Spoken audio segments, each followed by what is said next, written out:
जय हिंद। आप देख रहे हैं दार्शनिक भारत लाइव। मैं अमरेश कुमार सिंह। इस वक्त हम आए हुए हैं पटना शहर के मीठापुर अवस्थित गौरिया मठ के नजदीक कबीर साईं मंदिर के परिसर में। यह कबीर साईं मंदिर जो एक जमाने में कूड़े कचरे का ढेर हुआ करता था, इस जगह से लोग गुजरने से परहेज किया करते थे। शहर की गंदगी का यहाँ पे जमावड़ा लगा हुआ रहता था। इस स्थान पर सदगुरु कबीर आश्रम का नव निर्माण किया गया है, जिसके संस्थापक महंत ब्रजेश मुनि महाराज हैं। महंत ब्रजेश मुनि महाराज के नेतृत्व में इस परिसर में आप देखेंगे कि इस परिसर में एक तरफ मध्यकालीन इतिहास में जिन्होंने इस दुनिया में विश्व शांति और भाईचारे का पैगाम दिया, एक तरफ सदगुरु कबीर हैं, तो दूसरे तरफ आधुनिक भारत के प्रणेता संतों में अग्रणी साईं राम अवस्थित हैं। और इस मंदिर परिसर के फर्स्ट फ्लोर पे कबीर साईं डेंटल हॉस्पिटल, जिसके निर्देशक डॉक्टर इंद्रजीत कुमार हैं, तो और उसके सेकेंड फ्लोर पे चले जाइए तो कबीर साईं कोचिंग सेंटर है। तो चलिए कबीर साईं कोचिंग सेंटर दिखाने का प्रयास करते हैं। इस मठ परिसर के सेकेंड फ्लोर पर आ चुके हैं। यहाँ पर आप देख सकते हैं कि सदगुरु कबीर साईं कोचिंग सेंटर, इस जगह पे वर्ग 5 से 10 तक के बच्चों को प्राइवेट स्तर से कोचिंग की व्यवस्था की गई है। तो आइए इस परिसर में जो देश और समाज के बीच में बच्चों को ज्ञान दिया जा रहा है, इसके बारे में हम जानने का थोड़ा प्रयास करेंगे। कोचिंग के संचालक चंदन कुमार जी हैं। एक संस्था के बारे में थोड़ा जानकारी दीजिए। ये संस्था कबीर साईं पंथी के द्वारा ये संचालित किया गया है। इनका अध्यक्ष जो है, ट्रस्टी जो हैं, वो महर्षि ब्रजेश महाराज जी हैं। उन्हीं के द्वारा ये संचालित किया गया है। हमें यहाँ पर नियुक्ति किया गया है पढ़ाने के लिए, और अभी उनके द्वारा ही ये संचालित चल रहा है। कितने से कितने क्लास के बच्चे को शिक्षा दी जाती है? ये 5 to 10 है, 5 से 10 तक के अभी फिलहाल चल रहा है। किस किस विषय का शिक्षा देते हैं यहाँ पे? ये सभी विषय के लिए, ऑल विषय के लिए यहाँ पे अवेलेबल है। सभी विषय के लिए चल रहा है अभी चूंकि बच्चे जा चुके हैं और कई शिफ्ट में इसका संचालन होता है। हम जानना चाहेंगे, हमारे सामने विद्यार्थी है। Who are you? My name is Ayush Kumar, class 7 from Gyan Niketan School. Okay, thank you. ये बच्चियां हैं जो यहाँ पे शिक्षा अध्ययन करती है। आप यहाँ आते हैं, कैसा महसूस होता है? अच्छा महसूस होता है, पढ़ाई भी अच्छा मिलता है। पल्लवी शर्मा। कैसा पढ़ाई होता है? अच्छा पढ़ाई होता है। खुशबू कुमारी। कैसा पढ़ाई होता है? बहुत अच्छा पढ़ाई होता है। किस क्लास में पढ़ते? 10th। समझ में आता है? हाँ। बहुत बहुत धन्यवाद आप लोगों को।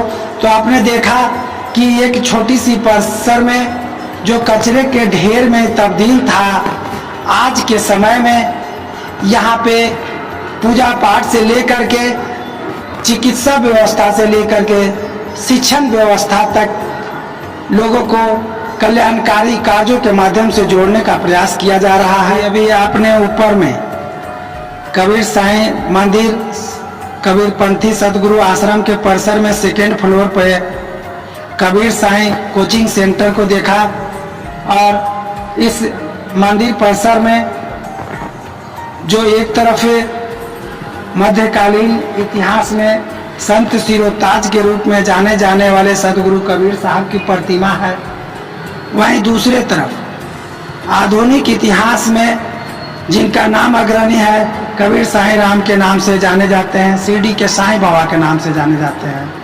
तो आइए इस संबंध में हम यहाँ के इस मंदिर परिसर के जो संस्थापक अध्यक्ष ब्रजेश मुनि महाराज जी हैं, इनसे हम जानने का प्रयास करते हैं। साहब जी, हमने सुना है कि वर्षों पहले जिस स्थान पे आपने सदगुरु कबीर साईं और सदगुरु कबीर साहब और साईं राम को स्थापित किए हैं, यहाँ पे कूड़ा करकट का ढेर अंबार लगा हुआ रहता था।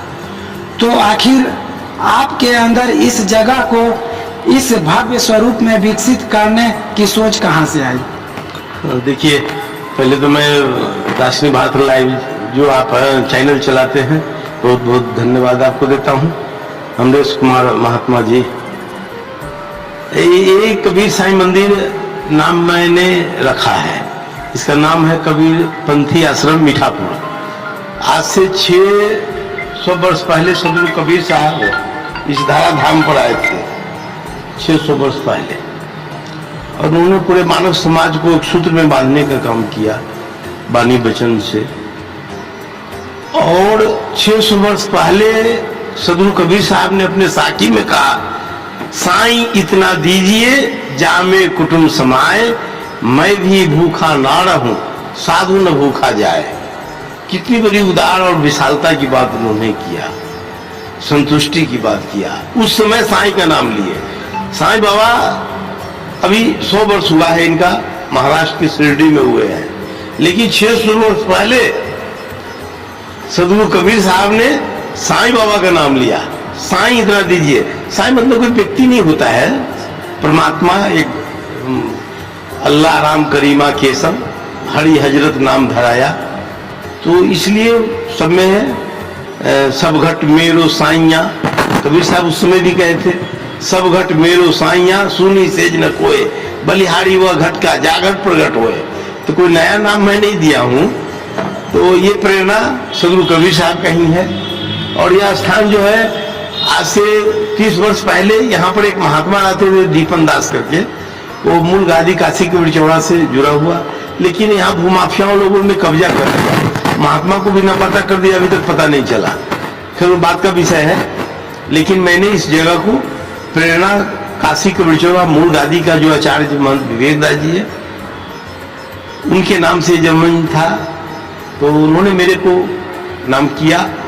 फिर मैंने सहयोग लिया धार्मिक न्यास बोर्ड से भी, आचार्य किशोर कुणाल जी भी हमको सहयोग किए। उस समय के एसपी गरिमा मलिक थी, एसएसपी, उसने मुझे मदद किया। गदनबाग थाना के सतेंदु शरद थे थाना अध्यक्ष, ये सबों का सहयोग रहा। भावेश मिश्रा एसडीओ थे, वो लोगों ने भी मदद किया। कहने का मतलब यह है कि सब जगह से मेरा सहयोग मिला।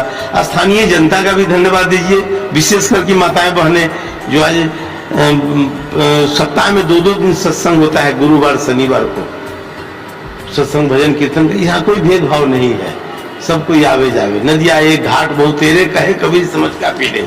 अब मूर्ख लोग नहीं समझता है तो क्या कहिएगा, साईं बाबा साईं बाबा साईं बाबा। वो भी संत है, उन्होंने किसी को गलत तो नहीं कहा है, श्रद्धा और सबूरी की बात किया। सबका मालिक एक, तो वो तो गुरु नानक देव जी ने कहा एक ओंकार सतनाम, उसी को कबीर साहब ने भी कहा, सब घट मेरो साइया सुनी सेज न कोय, बलिहारी वह घट का जागर प्रगट होए। उसी को ईसा मसीह ने भी कहा, गॉड इज लाइट। उसी प्रकार भगवान बुद्ध ने भी कहा, आप दीपो भव। ये सोचने की है, लोग सोच नहीं पाते हैं। कबीर साहब ने स्पष्ट कह दिया, गहना एक कनकते गहना या में भाव न दूजा, कहन सुनन को दुई करता है एक निमाज एक पूजा। वही महादेव वही मोहम्मद ब्रह्म आदम कहिए, को हिंदू को तुरंत कहावे एक जिम्मे पर रहिए। तो ये सदगुरु कबीर साहब का उपदेश जो है, पूरे मानव समाज को एक सूत्र में बांधने का काम किया। आज पूरी दुनिया की आवश्यकता है कबीर की। आज इतना भेदभाव जात पात का जो चल रहा है राजनीति से लेकर हर जगह, कबीर साहब ने सबको आरे हाथे नकार दिया। तो ये सब बात है, विशेष में क्या कहूंगा, मेरी अपनी भावना है, अपनी श्रद्धा है। हम जानना चाहेंगे और आपने तो एक तरह से ये जो कचरों की ढेर था, इसको आपने स्वर्ग से सुंदर बना दिया। आगे आगे आगे की और क्या योजना है आपकी? जी देखिए, मेरा सामाजिक कामों में विशेष ध्यान रहता है। और देखिए, छोटी सी जगह है लेकिन कबीर साई डेंटल हॉस्पिटल चलवा रहा हूँ, कबीर साई कोचिंग सेंटर भी चल रहा है इसी के ऊपर में। आगे भी हमने गरीब गुरबा के लिए, मैं बारात वगैरह शादी विवाह जो होता है ना, उसके लिए भी मैंने विचार किया है कि इसको बनाकर गरीब गुरबा को मुफ्त में यहाँ पर वो करेंगे, मुफ्त में मैरिज हॉल। और यहाँ पर कोई भेदभाव नहीं रहेगा, कोई भी किसी भी जाति धर्म से शादी ब्याह करो, कोई रोक टोक नहीं है। मानवता होनी चाहिए उसके अंदर में, है ना। कबीर साहब ने सबको विरोध माना है, हमको भी लगता है, सच्चाई बात है। एक दूसरे से कौन ब्राह्मण को सुतरा, कबीर साहब ने कहा। उसी वह हिंदू मुसलमान दोनों को फटकारा, काजी काज करो तुम कैसा, घर घर जब कराओ वैसा, बकरी मुर्गी किन फुरमाया, किसके कहे तुम छुरी चलाया, दर्द न जाना वो पीर कहावो। अरे तुम दूसरे को दर्द दिया को तू जानता नहीं, अब पीर कहलाते हो। पैगंबर की बात, अरे खुदा तो कहता है जर्रे जर्रे में है खुदा। रहम की बात किया, दया की बात किया, तुम बेरहम का काम करते हो। ये सब सोचने की बात है, ये सब ढोंग पाखंड आडंबर का कबीर साहब ने विरोध किया है। ये तरफ हिंदू में भी पाखंड है ना, कह रहा है कि सिया राम मैं सब जगह जानी। जब सब जगह सिया राम है तो फिर तुम बकरे को तू बलि देते हो देवी देवता के नाम पर, तो तुमसे बड़ा पाखंड कौन है? माँ तो माँ है, माँ किसी के खून पिएगा? तो ये जिब्या स्वार्थ कारणे नरकिन्हो बहुत उपाय, अपने काट के खा जाता है, दोष देता है देवी के नाम पर। ये मूर्ख है। कबीर साहब ने यही सबको विरोध किया है। और मैं अपने मस्ती में रहता हूँ और मैं अपने स्तर से, देखिए, मूर्ति की पूजा, मूर्ति का विरोध की, लेकिन हम मानते हैं, सामने मानते हैं। इसलिए कि कोई भी महापुरुष का चित्र फोटो रखिएगा ना तो मन में अच्छा विचार आएगा। कोई गलत फोटो लगा दीजिए हीरो हीरोइन का, कोई नंगी तस्वीर, तो मन में विकार आएगा। है वो कागज जड़ है, लेकिन मन में विकार उत्पन्न होता है। सोचने की बात है जड़। तो आप जैसा पटल अपने हृदय में रखेंगे वैसा ही अंदर वो संस्कार बनेगा। सत्य यथार्थ है। तो मैं आपको बहुत बहुत धन्यवाद देता हूँ आपने, और हमेशा आप आते रहेंगे, यहाँ लोग आते रहते हैं। बहुत बहुत धन्यवाद महाराज जी, आपने बहुत ही सुंदर बातों की विवेचना की है यहाँ पे कि मानवता। तो इसी पर किसी ने कहा है कि न हिंदू बनाया न मुसलमान बनाया, खुदा ने सिर्फ इंसान बनाया। जन्म लेते ही पड़ गए जंजाल मजहब के, कानों दिए गूंजने लगे सुरताल मजहब के। इन्हीं ख्यालों ने इंसान को हैवान बनाया, न हिंदू बनाया न मुसलमान बनाया। फिर मिलते हैं अगले खबरों के साथ। जय हिंद, जय भारत।